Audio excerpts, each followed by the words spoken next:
In the Sunshine State, head to Jacksonville for the Jaguars regional tournament. For more info and everything you see right there, find a league near you. You can visit NFLflag.com. All right, let's take a look at the NFL quarterback landscape right now. Seats are getting filled quickly, okay? Now that Russell Wilson signed with the Giants, Justin Fields, he's with the Jets, Geno Smith with the Raiders, and that doesn't leave many spots for Aaron Rodgers. You see the blank faces over there to the side.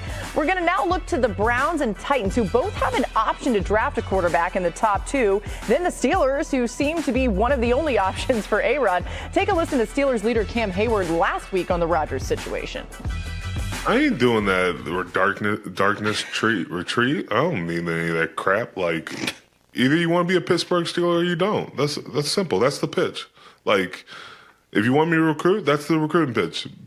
You know, Pittsburgh Steelers, if you want to be part of it, so be it. If you don't, no skin on my back. I want to play football. I'm tired of talking about the quarterback situation. I'd rather have it done. I'm ready to move on in the free agency. There's too much going on.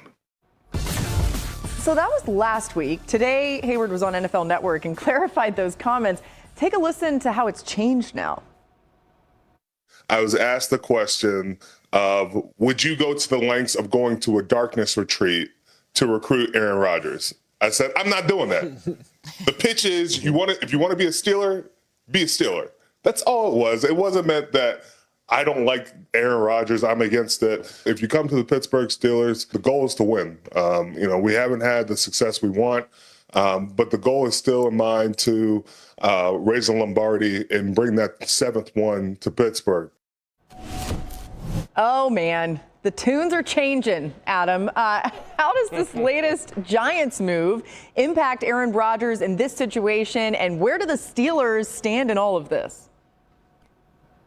The Steelers are waiting for an answer from Aaron Rodgers, and he hasn't given them one yet, and so nobody knows exactly what Aaron Rodgers is doing. I have had people say to me they wonder if Aaron Rodgers is even going to play this year. Don't know the answer to that, but the fact of the matter is he was with the Steelers for 6 hours on Friday, meeting with their coaches. He's known of the Steelers' interest all along. They've wanted him, and here we are in late March. He's yet to commit to them. Right now, that's his only option, Pittsburgh or not playing, and he hasn't committed. So if he's not committing to Pittsburgh, the other option is sitting out, retiring, waiting around in the hopes that maybe one day the Minnesota Vikings job does come open at some point in time, or there's another opportunity with another contender. But right now, I think there are questions about whether Aaron Rodgers would go to Pittsburgh or whether he would continue playing. And until we hear from him, we don't know actually what will happen. But I can tell you, in talking to people,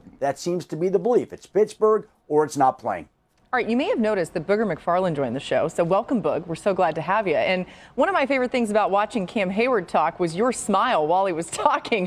What do you think about all of this, and what should happen with the Steelers? Well, that's kind of how everybody feels, Laura. I think that Cam Hayward, from the standpoint, he's speaking for pretty much everybody on that team, maybe outside of the offensive coordinator and the head coach. Like, at some point, man, if you're Aaron Rodgers, decide if you're going to play or not. I think at this point, the juice is not worth the squeeze, but I get it. You give DK Metcalf $150 million. You got George Pickens. You have Pat Freiermuth. You got to have somebody competent to throw the football. No disrespect to Mason Rudolph, but enough is enough. If you want to play football, let's play football. Like the dog and pony show of Aaron Rodgers, we've seen this his entire career. And every time we as a network are mesmerized. When is he going to sign? Where is he going to play? What's he going to do? I'm like Cam Hayward. I'm over it because the dude, quite frankly, is not the Aaron Rodgers that we used to know, the four-time MVP. And I get it. He may be the best and only option for the Steelers, but let's stop acting like this dude is the second coming of what he was 10 years ago, because he's not. And I think that's what you hear from Cam Hayward, and most likely you hear from a lot of leaders on that team, Lou. Yeah, Boog, I don't think anybody believes he's the second coming anymore. I think everyone knows where he's at in his career. I think people do believe, relative to the Pittsburgh situation, though, that he offers an upgrade. He offers an upgrade over what they had a year ago and what they've had in recent years. And I think that's what people are after, as far as the people who are really Pittsburgh Steelers fans and Pittsburgh Steelers supporters. And I think the thing is, though, what's interesting about this, look, I said all along, I think they need one another. I think Aaron needs an organization like Pittsburgh at this point in his career, and Pittsburgh definitely needs him. There are a lot of people And it's not a scientific poll. I didn't go out there and poll 1 million people or 500,000 people. But I've had enough people who I know who are Pittsburgh Steelers fans and some who I don't know who are Steelers fans who have hit me up and been like, we're tired of this. We're done with this. Like, why doesn't he want to play? Why doesn't he want to play for us? Why is he taking so long? Like, and I'm telling you, I have not heard a single person go, hey, let's just wait. We should continue to wait. We should be patient with this. People are tired of it. I don't know if Aaron cares about that. I just know people are tired of waiting. And look, Cam is trying to kind of walk it back and go, hey, look, man, we're the Steelers. Of course we would want you. Of course you would represent an upgrade. We're trying to win games. We have a storied history, et cetera, et cetera. But underneath, he's sitting there going, do I really have to go back and clarify this? We all know what I'm really thinking. We all know what everybody's thinking.